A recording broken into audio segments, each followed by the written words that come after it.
Welcome back to Car Reviews with SaturnSpotter. I'm very glad you're here. Happy Tuesday, or whatever day you're listening to this. I know how podcasts work. You're not necessarily listening to it on the day of release. Because that's a podcast I listen to. Shout out to Distractable. It's a great podcast. You should listen to it. I'm like a few weeks behind because I'm just really busy. I haven't had time to listen to a podcast recently, but I hope to get caught up soon. But anyway, I'm very glad you're here. I hope you're doing well. Happy Thursday, or Monday, or Tuesday, or even at the weekends. You're listening to this on the weekends. If you're listening to this during a car ride, like somebody in the previous episode commented in the Q&A, it should be pinned up if you want to go see it, and told us how they enjoyed listening to this while on the road. So if you are listening to this while driving, be safe while driving. Pay attention. No texting. Okay, make sure to be aware of your surroundings. Check your mirrors and be a defensive driver. It's pretty easy to tell if somebody's about to do something dumb, so just keep a lookout. But anyway, I just want the utmost safety for my listeners, because I appreciate you guys very much, and I'm glad you're here. But today's episode was very highly requested by somebody special in my life. No, that makes it sound like I have a girlfriend or something. I don't. It's my dad. My dad requested this, and we're gonna do it. This may be a little bit of a shorter episode because this is more focused on one specific vehicle and not like a brand or a company. So this may be a little bit shorter, but I think this will be a fun potential bonus episode. It'll depend on the pace that I talk. I notice I'd like to talk very fast, and it's making it much harder to fill out an hour of a podcast, because I'll have an hour's worth of information, or at least like 45 minutes, but I'll like speed through it because I talk too fast, because I have ADHD and I like to just read. I've always read as fast as possible. I don't know why. It's just what I do. I'm going to try to start making sure that I'm reading a bit slower, so that way I'm easier to understand. So if you're listening while you're driving, it's not like going so fast you're like, paying attention on driving and you can't understand what I'm saying.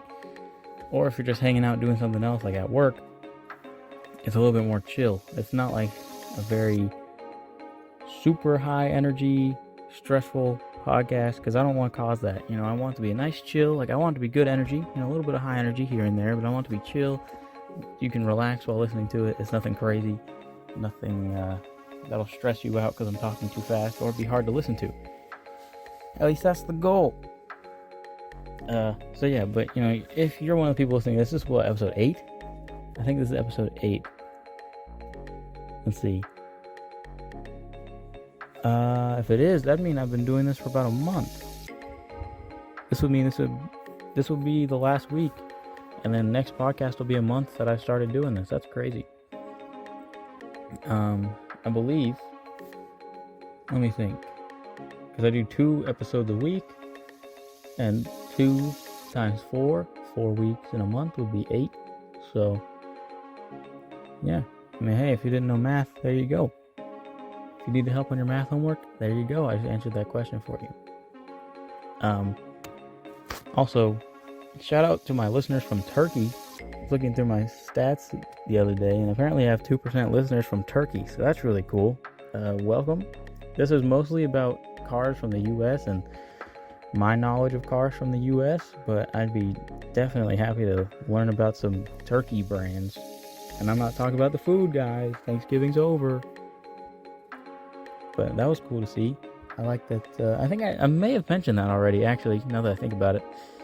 I think I did. Well, shout out to you guys again. Because,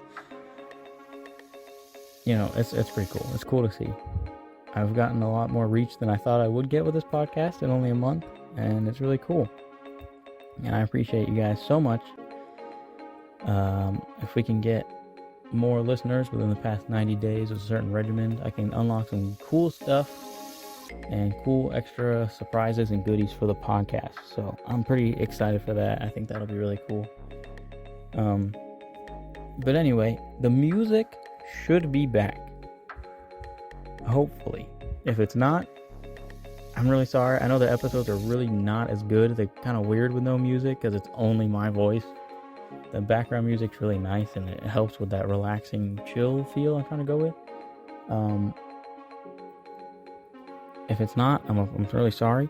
But for my techies, my technology people out there, basically, the way I have to do this, because I don't have a great setup just yet, I'm still figuring it out, still learning what's best, how to do what. I only just recently learned how to edit the videos that are on my YouTube channel and how to properly edit them and put more effort into my content, which of course is what I want to do.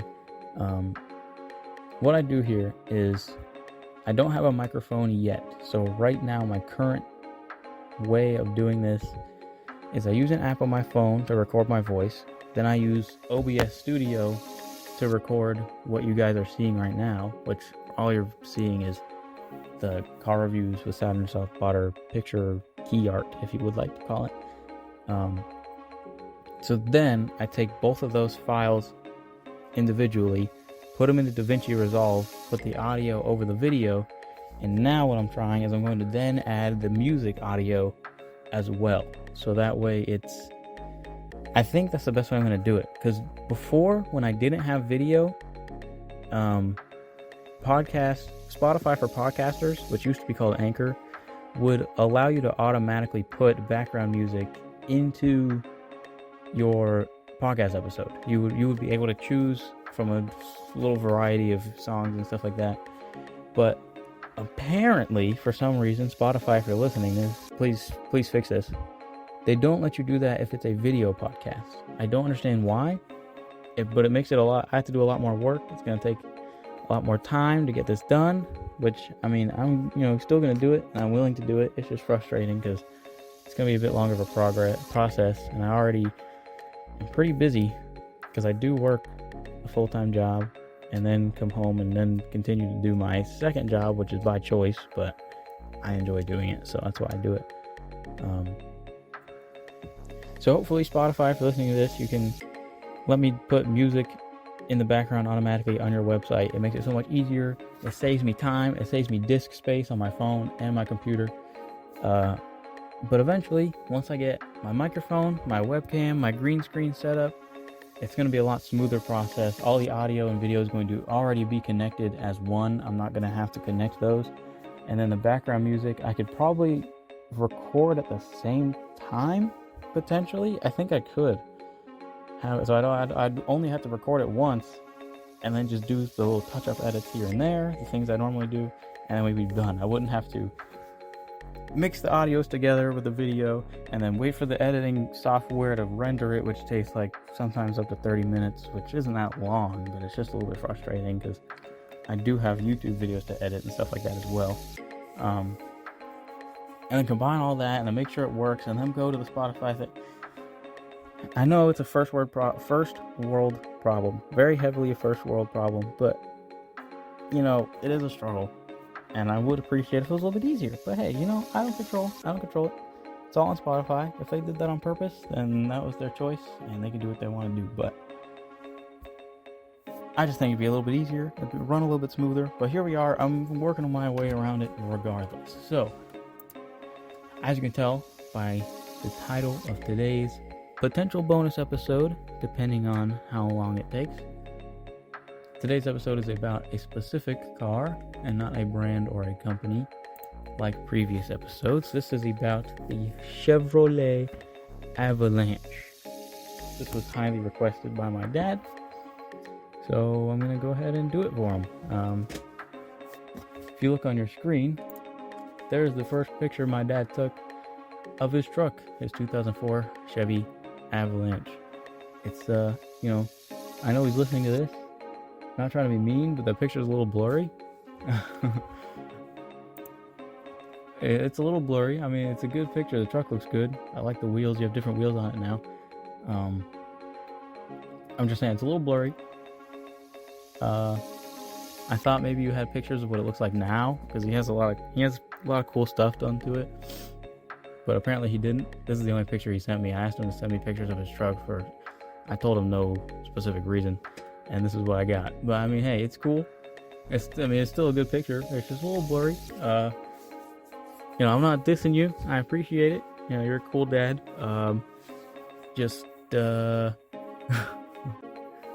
Maybe next time if I ask you about, like, if you have any pictures of cars you used to own, maybe you'll have a little bit better picture. Hey, to be fair though, I have plenty of pictures of my car that come out blurry, but I keep them anyway because I don't have any other pictures of the car when it looked like that. So I get it. If that's the reason, that's fine. You do you. I understand. Not everything comes out perfectly. I get it. Anyway, so yeah, this episode, he requested this car specifically, so I figured I'd do a little bonus episode on it. Honestly, I'll probably be able to get a whole episode out of it. I don't think they'll need to upload this as a bonus. What I want to do for bonus episodes, I know I'm like not talking about the truck yet, but I promise there's plenty to come. You just don't go anywhere. Don't skip. I'll know if you skipped ahead. Don't do it. For my idea for a bonus episode, you're going to want to know this in case you want your car done, is I want to do, my normal schedules are Tuesdays and Thursdays, as you know. I want to do like a 30-minute video on like a Monday or a Saturday or something. That's just, or not video, episode. I mean, it is a video, whatever, ADHD, I'm sorry. I want to do like a 30-minute episode as a bonus episode that I upload every now and then of like a specific car. Just a shorter little, like, here's not the whole company, not the whole brand, but just this car and a little generations and information about this car. As fun little bonus episodes for like my listeners. You guys can tell me what car you want or your car. You could even send in pictures and I could put that picture as I talk about the car. That'd be really cool. I think that'd be fun. You guys probably like that. So that's the idea. That's why that Q&A section is available down there. You can just put anything in there. If you put, hey, I'd like a special episode on this specific year of this car, which that would probably be a short episode. But if you want like a whole, like the run through of the Toyota Prius, I'll do it. If you have a cool looking Prius, send me the picture. I'll put it in there. And yeah. Anyway, let's get into the episode finally after 12 minutes. I'm sorry, but I'm feeling better than I did last episode. I'm hoping I don't have to have... I just was not feeling great. My head felt terrible while I was making that, but I had to make it because I didn't want to miss an upload. Because I know there are people that very much enjoy listening to this, and I don't want to let you guys down. So, if you do not know, the Chevy Avalanche is a 4-door, 5 or 6 passenger pickup truck that was manufactured by General Motors. The Avalanche was a hybrid between the Chevy Suburban and the Chevy Silverado pickup truck, sharing the same chassis as those two vehicles. Unlike a typical pickup truck where its bed is mounted separately, the bed of the Avalanche was integrated with the cab body. It also featured a midgate between the second row seats that could be folded down with the seats to create a longer bed area. The Avalanche was produced across 2 generations, starting in 2001 and ending in 2013, just 12 years later. This is a first gen right here. My dad has a first gen. This is a 2004. It's the same age as me. Pretty cool, pretty crazy. This is a Truck Norris. That's what it's called. This is the truck's name is Truck Norris. He used to have a lifted Silverado Duramax. It was pretty nice. Just recently sold it. It was cool though. It was lifted. It looked good. Had nice wheels on it. But this is about Avalanches. But yeah, this is Truck Norris. Everybody meet Truck Norris. This is baby Truck Norris. This was when it was fresh. It looks different now, but like I said, he didn't send me. Let me check. Did he send me any new pictures? Oh, he sent me new pictures. Here, I'm going to throw them up on the screen. What else we got, huh? Okay, here's how much stuff you can fit in the bed. Let me pull this up for you. Bam. Look at that, huh? Look at all that stuff you can put back there. So this is the thing about, there's the an Avalanche, the way you can tell if you don't know. With an Avalanche is these right here. This is one of the easiest ways to tell. Is I don't remember what they're called. I normally do. Right now I'm forgetting. Just look for this that connects the cab to the bed. That's the easiest way to tell. And you can move these panels up here on the top. You can remove them. As you can see, they just clip in right there, and they're very expensive if you're missing one. What else did he send me? He sent me more. I thought he only sent me one. I kind of feel bad for what I was saying. Oh, here we go. Okay, yeah. I feel bad for what I was saying earlier. He upped his game now. Here we go. Look at this one, huh? That's what we like to see. So this is a little bit more recent. It's still kind of old, but it's not too old. He doesn't have those headlights anymore. He has better looking ones. He also doesn't have this bull bar anymore either, but this is a lot closer to what it looks like now. Pretty cool looking truck, I'd say. I like it. I think it's cool looking. He blacked out the chrome, which it's plastic dip, so it doesn't last forever. You gotta touch it up every now and then. So it's a little bit of chrome peeling. That wasn't his fault. That's just plastic dip. But yeah, we took a trip down to Florida in this, so that's why we got the cargo thing, and we were helping my grandmother move stuff. So we had the trailer. We loaded it all in the trailer and all that. It was cool. This is a very comfortable truck. But I feel bad for what I said earlier. Okay, you sent me better pictures. I think there's... Oh, here we go. Here's what the rear looks like. This is also a little bit outdated because he doesn't have these antenna anymore. I'm pretty sure he took them off. But yeah, he has the Z66 Avalanche, which I'm sure we'll get into here in a minute. He doesn't have these antenna anymore. I'm pretty sure he might have put them back on, but I'm fairly positive he took them off. There's a picture of the back. He has lights put in here. If you see where my mouse cursor is, those are brake lights that he put in, which I think are really cool. And then here is a picture of said brake lights. Okay, well, that definitely worked. Here, I can fix it. Hold on. I can fix it. Bam! You can see they light up just like that. Looks pretty cool.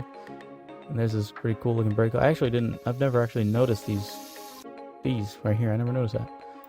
But yeah, so there's my dad's truck. He's the reason why we are doing this episode.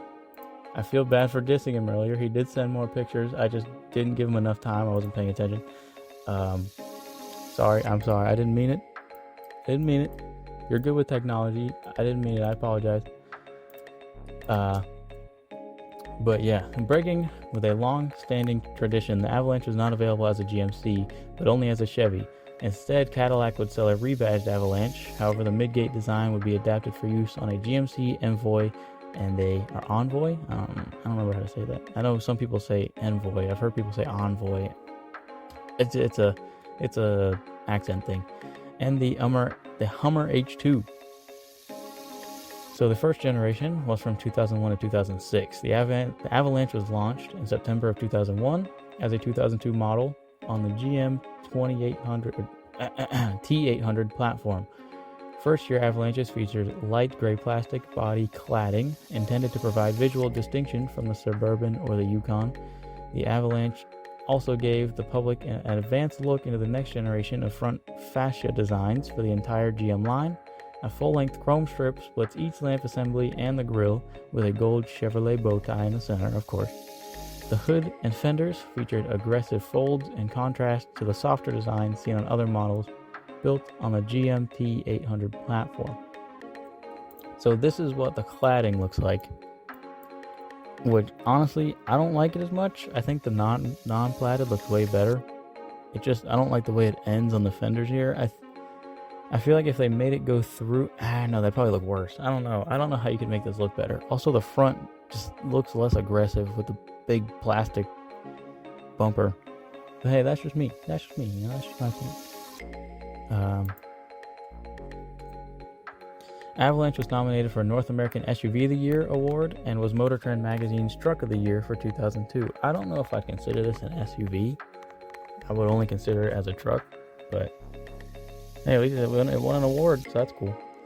The Avalanche was originally marketed as being able to change from an SUV to a super SUV. This was made possible by a plastic cover and an exclusive midgate called the Converticab system by GM, which could open and close. The midgate was a divider between the second row of seats that could be folded down with the seats to create a longer bed area. That is true. I've seen this in use. It's pretty cool. Or folded up to make a larger cab area. A similar midgate was found on the Cadillac Escalade EXT, which is the rebadged Avalanche, the Hummer H2, and the GMC Envoy. The truck was offered as a half-ton 1500 series with a Vortec 5.3-liter V8 producing 285 horsepower, or, which is the version, I'm pretty sure that's the one my dad has. I don't think he has the 8.1. I'm fairly certain he has the 5.3. If I'm wrong, he's going to educate me real soon after this episode releases, but I'm fairly certain it's the 5.3. Or you could get the 3/4 ton 2500 series with a Vortec 8.1 liter with 340 horsepower. And the 4L85E 4-speed transmission. I don't think he has that. I'm pretty sure he has the 5.3. The base layout is a rear-wheel drive, but there is an Avalanche with selectable high-low 4-wheel drive. My dad has the 2-wheel drive, but don't tell him I told you that, or he's going to be embarrassed, because he said that's the only thing he doesn't like about that truck, is that it doesn't have 4-wheel drive. For those who plan to go off-road in their Avalanche, a Z71 off-road package was available that added features such as off-road suspension, GM's Auto-Track full-time push-button 4-wheel drive system, all-terrain P265/70R17 white-lettered Goodyear tires, 17-inch alloy wheels, leather seating surfaces with waterproof accents, front dual power bucket seats, cloth door panel inserts, GM's OnStar telematic system, all-weather rubber floor mats, Chevy bowtie emblems embedded into the backrest of the seats for the 2002 models, dual-zone automatic climate controls with rear HVAC vents and remote controls, remote radio controls with headphone jacks for 2 pairs of headphones, a security system, gray-finished side running boards, power-adjustable heated side-view mirrors, SRS side impact airbags. Aside from these details, a Z71 off-road decal on the rear side panel identified an Avalanche equipped with this package. Full leather seating surfaces were an Avalanche option, also removing the cloth door panel inserts and also adding heated seats. So, yeah, see that has the 4x4 badge right there, and then you get rid of this, and then this is a Z66, which we're going to get into, which is actually happening right now. But you see, if this was a Z71, it'd just be a 71. It'd be in that same little place. That's all you would really be able to tell. But he has a Z66, which is what we're about to get into. So for those who liked the styling of the Z71 off-road package, but did not plan to take their Avalanche off-road, a Z66 Premium on-road package was also available. The Z66 on-road package featured all the equipment that the Z71 off-road package offered, but replaced the off-road suspension with sport on-road suspension and did not offer 4-wheel drive. This.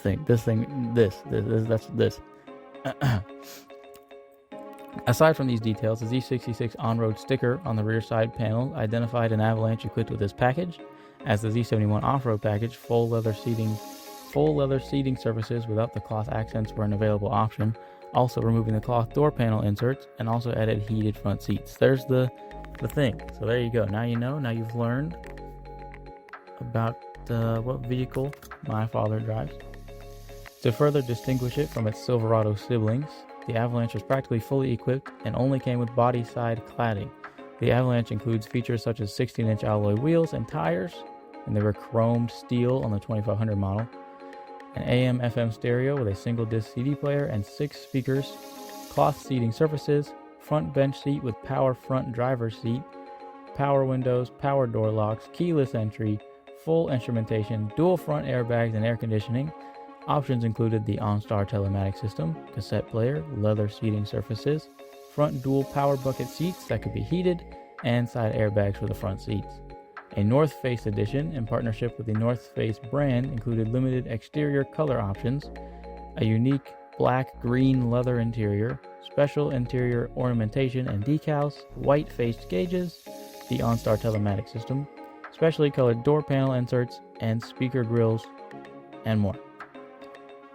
I want to pull up a picture of the, the North Face edition. I didn't get a picture prepared because I forgot, but I want to show you what the North Face edition looks like with its special stickers and package stuff, because I don't see these very often, but they are interesting. The interior is the cool part. So here's what the seats looked like. Okay, it doesn't want to let me use that picture. What about this one? Nope, doesn't want to let me use that picture either. Okay, what about? It's low quality. Really? Come on, guys. Come on, internet. I'm trying to produce something high quality here. You can't keep giving me low quality. Here. There we go. So that's what the seats looked like. You see with the North Face logo, and there's that black-green They look interesting, to say the least. They're not my favorite, but they're definitely very different. I can say that. Here are the white-faced, okay, of course, unsupported. Just imagine, this just doesn't like when I try to slide pictures. Just imagine a speedometer or an odometer with white gauges. Here, will this one work? This one looks promising. Come on, why? I really just want to put that picture on. That's the perfect picture. I want to show you this special odometer, dang it. Okay, here, what if I do this? What if I do this? What if I do this? This has to work. There we go. Okay, so see, it says the north face right there, and then the white face gauges. And then I don't drive the Avalanche much, but I don't remember this little message center thing. I don't remember that. So yeah, that's what the inside and the interior looks like. And then for the exterior, I'm trying to see if there's a picture of the North Face logo that's on it. Like a good picture of it. There's not really many. There's a good one. You can see right here, it's just the North Face logo right there. That's an easy way to tell. These are obviously aftermarket wheels. These don't come with the truck, but so it's pretty cool. I think I've only ever seen like one in person. They're pretty uncommon, but I do like the way they look. The seats are questionable, but the rest of it's pretty sweet. For 2003, the Avalanche was slightly changed. 2003 models featured a darker cladding, but GM's new president, Rick Wagoner, demanded, I almost said Wagoneer, but that's a Jeep, that's why I thought of it, demanded the removal of its unpopular trim, as did certain elements of the public. From mid-year, Avalanche could be ordered without cladding. There it is, that's what it looks like without cladding.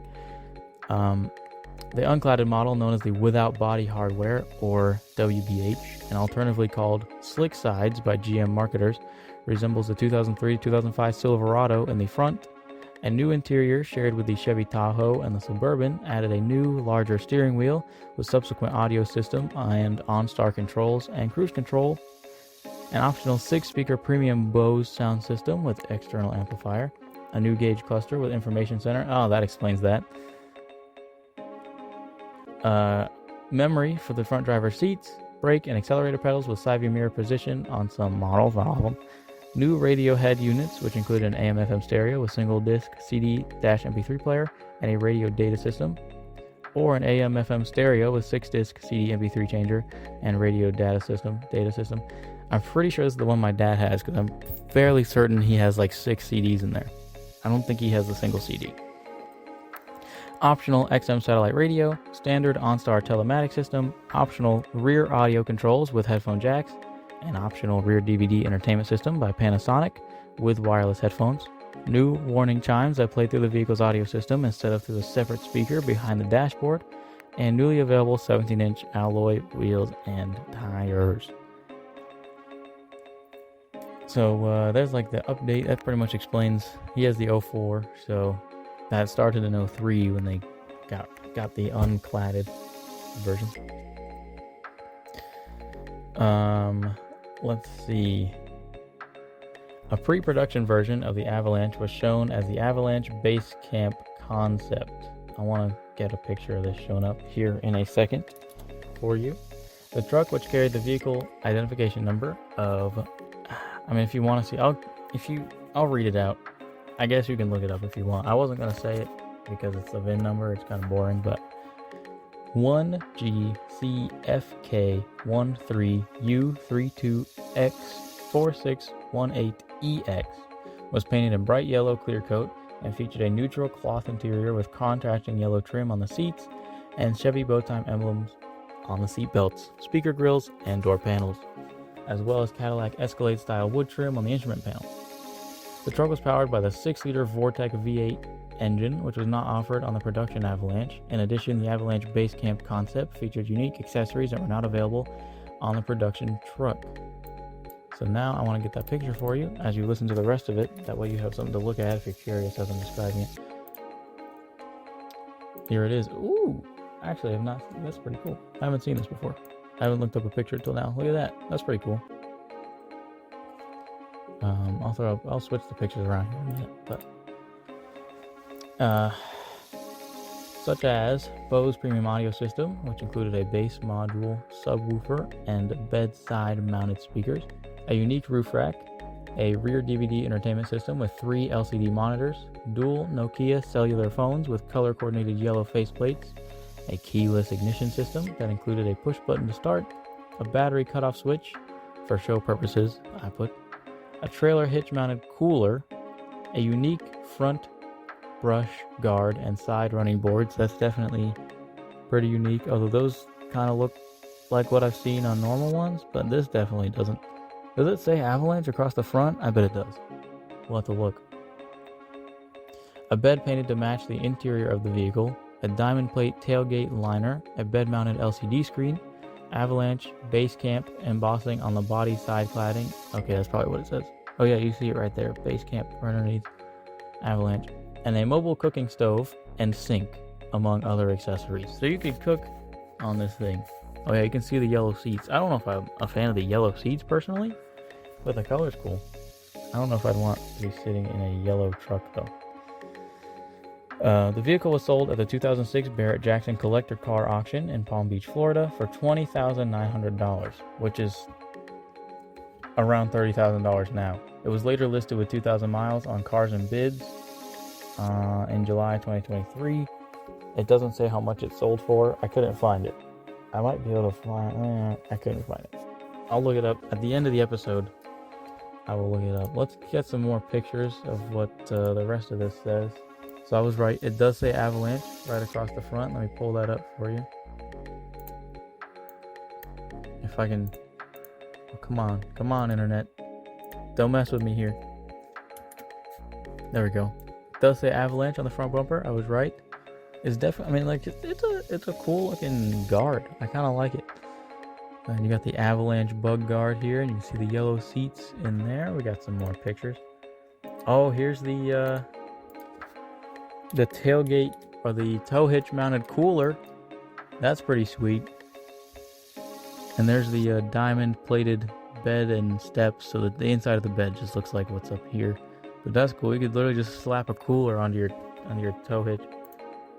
That's pretty sweet. We're gonna show a lot of pictures of this actually because this is really cool. Here's what the inside looks like. So the whole tailgate's just plated with this. It looks like this opens as well right in here. And you got extra storage space on the sides and inside the side of the bed. I don't know. Is that a phone? That's a phone. You got a phone. That looks like a lantern. That's really cool. What else we got? Oh, okay. So it does open. And that reveals where your stove and sink are.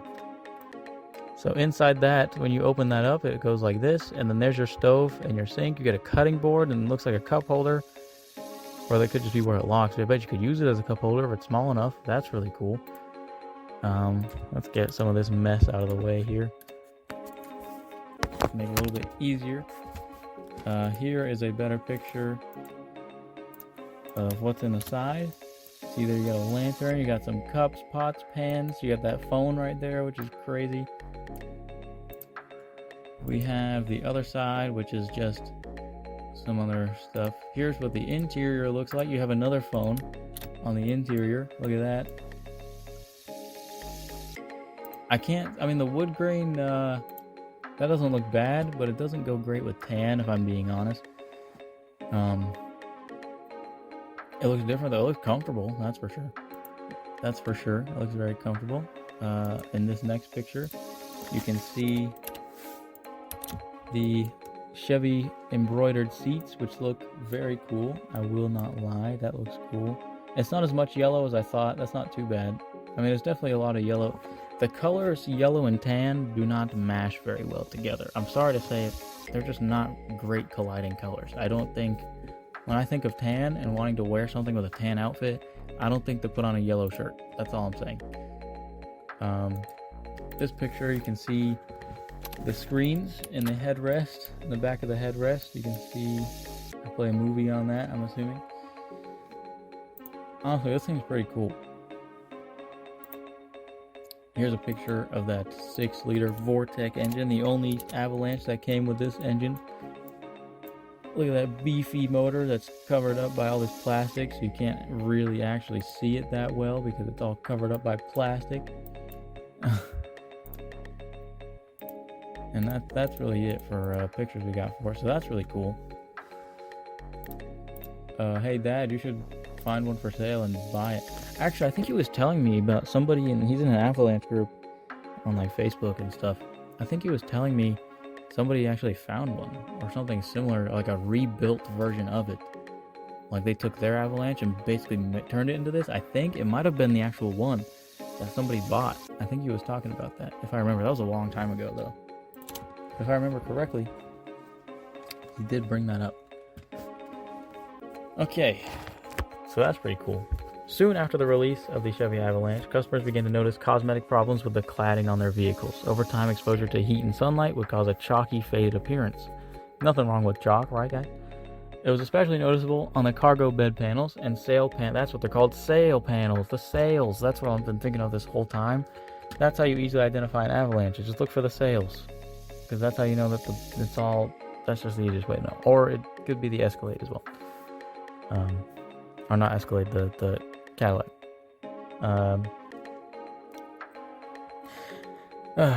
It was especially noticeable on the cargo bed panels and sail panel windows where zebra striping would appear. All of us GM owners know exactly what that looks like. Customer reaction to this problem resulted in General Motors agreeing to a one-time treatment of a product called Armadillo. This product would temporarily restore the cladding for a period of about 6 months. After that, it would wear off and then need to be reapplied. Really? They did it one time, only knowing it would last 6 months? That's kind of messed up. Realizing this was not a permanent solution, GM, together with Gatorback Coatings, developed a coating that could be applied to the cladding to restore it to a like-new shine. This product was designed to etch into plastic and bond a new layer of tinted acrylic over the faded plastic. Customers within the original factory warranty could go to their dealership and have it restored. General Motors did not use side body cladding on the second generation model, so they were like, we're not even going to worry about it. We're just only going to have the sails and the little toolbox you have on the side. I forgot to mention that. Right here on the back, there's a little keyhole. This is actually a toolbox. You can put all your stuff back in there. Not just on this truck, on any of them. You can do it on my dad's truck. Oh, I took away the picture of his truck. I didn't mean to do that. Because I bet you I can show you in the picture of his truck. I can, right here. There's the keyhole. That just opened right up and you shove stuff inside the fender. It's pretty cool. Honestly, it's pretty cool that they use their space like that to make it more of a truck, you know? I think it's pretty sweet, me personally. The second generation Avalanche was introduced at the Chicago Auto Show in February 2006. Let me get you a picture of that so you can see the difference and how it looked. As you can see, there is a pretty noticeable difference in just the design. It looks almost like a Colorado, kind of. It's not as aggressive. It's a lot more rounded off. I'm not as big of a fan of it. In February 2006, production of the redesigned Avalanche, built on the GMT 900 platform, began at the Silao assembly in April 2006. The Avalanche maintained the styled front end much like its sister vehicles, the Tahoe or the Yukon and Suburban, yet it still had the distinct midgate and integrated bed as found on the previous incarnation. It had all the same standard and available features as the Suburban and the Tahoe. The 2500 model of the previous generation was discontinued, so no 2500 for you unless you want a first gen. A special C71 package was offered for the second generation Avalanche, available on the LT trim with either the 2LT or 3LT option groups. This off-road package consisted of a suspension tuned for rough terrain, an exclusive automatic locking rear differential, aluminum underbody skid panels, which were visible from the front of the pickup truck, wheel flares, badges, wheels, and tires. Later models introduced another version of the Vortec 5.3 liter, as the engine is now capable of running on E85. When the 5.3 is running on normal gasoline, it produces 320 horsepower and 335 foot-pounds of torque, whereas its output rises to 326, so you get 6 more horsepower and about 13 more foot-pounds of torque on E85, up from 310 and 335 in 2009. The 2007 Avalanche was given away to the most valuable player of the 2006 Major League Baseball All-Star Game Michael Young. He got a free Avalanche because he was good at baseball. Good job, bro. For the 2009 model year, a Bluetooth hands-free phone system was added to all Avalanche models and was integrated with the vehicle's OnStar telematics system. And the 4L60E 4-speed automatic transmission was replaced with a 6L80E unit for both engines. Following the 2009 model year, the 6-liter V8 engine was dropped from the Avalanche lineup, in addition to being discontinued from the related Chevy Suburban and Chevy Tahoe, leaving the standard 5.3 V8 as Avalanche's sole engine option. Oof. I mean, hey, the 5.3, to my understanding, is a pretty good engine, though. I haven't heard or seen many complaints, but I also don't drive one, so I'm not looking into them every day or anything like that. The second generation Avalanche came with 3 well-equipped trim levels. You had the LS, the LT, and the LTZ. The LS served as the base model. Among the included features were 17-inch alloy wheels and tires, cloth seating surfaces, power front driver's bucket seats, the telematic system, AM/FM stereo with single-disc CD/MP3 player, auxiliary audio input jack with 6 speakers, keyless entry, and black door handles, as well as a black tailgate handle and side mirrors. Aluminum interior trim, front and side airbags, traction control, and StabiliTrak, which is electronic stability control. A Bluetooth hands-free phone system that was added, like I said before, in the 2009 model year. So the LS did have the Bluetooth hands-free phone thing. The LT served as the mid-level model. It had a powered dual front bucket seats, remote start, XM satellite radio, Bluetooth, hands-free telephone system, of course, and exterior colored key door handles, or exterior color keyed door handles, tailgate handle, and side mirrors. It had wood interior trim as well as other features. Later models also included leather seating surfaces with heated front seats and a Bose premium audio system with an amplifier and a subwoofer.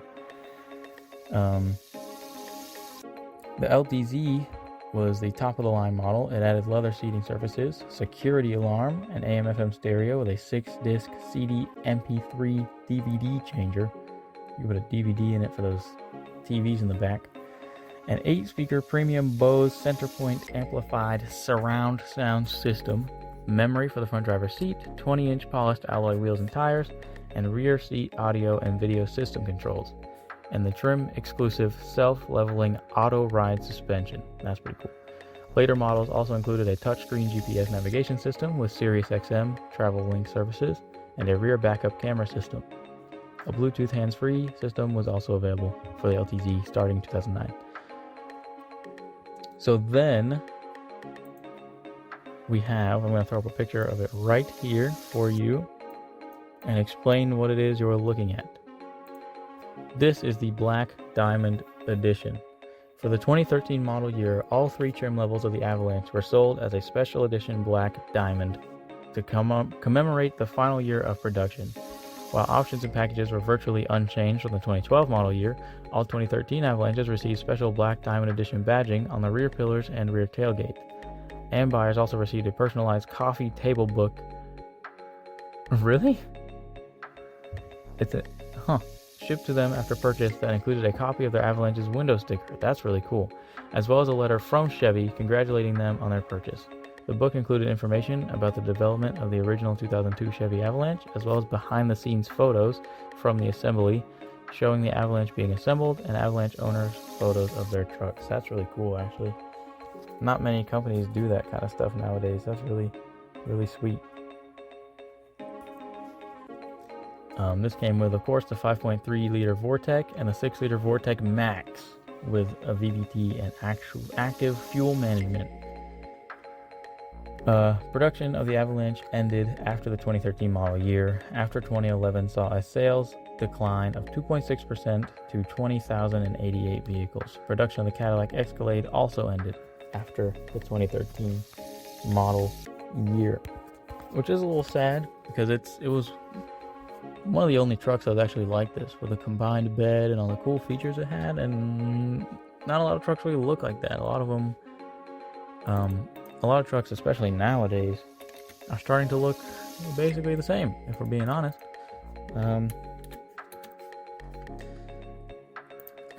Oh man, I look up Black Diamond Edition. Of course, the Disney VHSs show up. That's not what I'm talking about. I'm talking about the truck. I want to show more pictures of like closer pictures of what the pillar looks like and the rear and all that.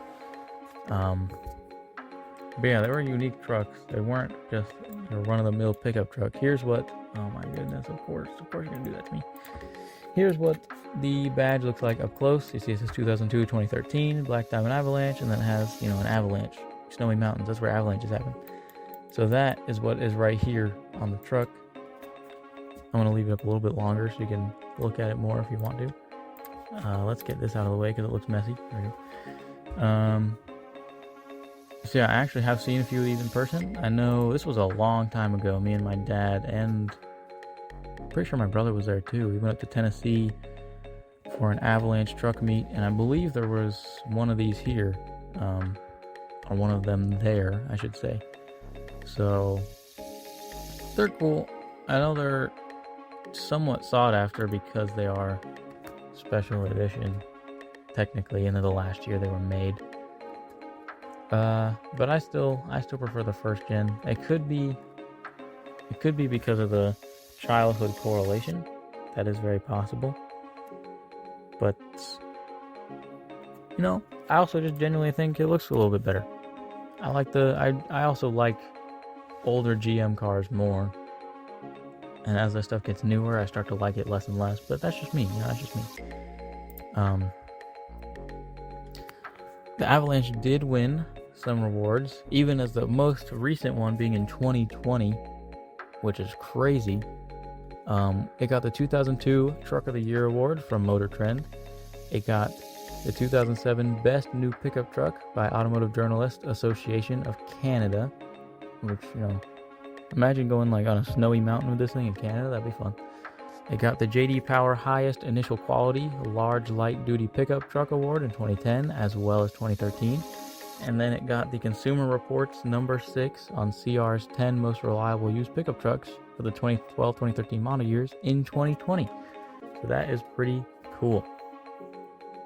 If you're curious about the number that was sold in the US between 2001 and 2013, I'm going to tell you.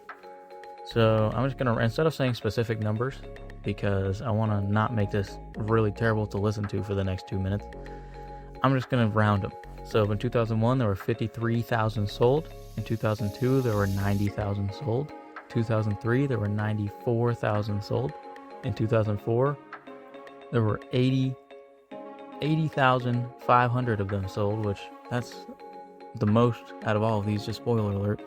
And that's the best year, because that's the year I was born, In 2005, there were 64,000 sold. In 2006, there were 57,000 sold. Here's where it starts declining. After 2004, it starts... Oh, wait, no, I'm dumb. 2004 was not the most sold. Ignore that, because I literally said 93 and 89,000. Ignore previously. For 2003, 2002, they both sold more, okay? Completely ignore what I just said. I probably... Oh, man. Oh, no. I'm not editing it out. I don't care. For people that notice it immediately, they're probably like, man, this dude's an idiot. What is he talking about? I'm sorry. Okay, 2006, 57,000 sold. 2007, 55,550. I said the specific number for that because that's kind of funny. For 2008, 35,000 of them sold. For 2009, almost half at 16,000. 2010, we got 20,000. 2011, we got 20,000. 2012, we got 24,000. And then 2013, we got 17,000. Now, from 2005 to 2013, they also sold in Mexico. So in Mexico, the 2005 sold 389 times.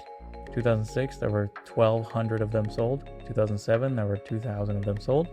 In 2008, there were 1,000 of them sold. 2009, there were 697. 2010, there was 437. In 2011, there were 184. In 2012, there were 98. And in 2013, there were 39 Chevy Avalanches sold in Mexico. That's not very many at all, if I'm being honest. But that's pretty much it. I think they're cool trucks. I've lived with one for as long as I can remember.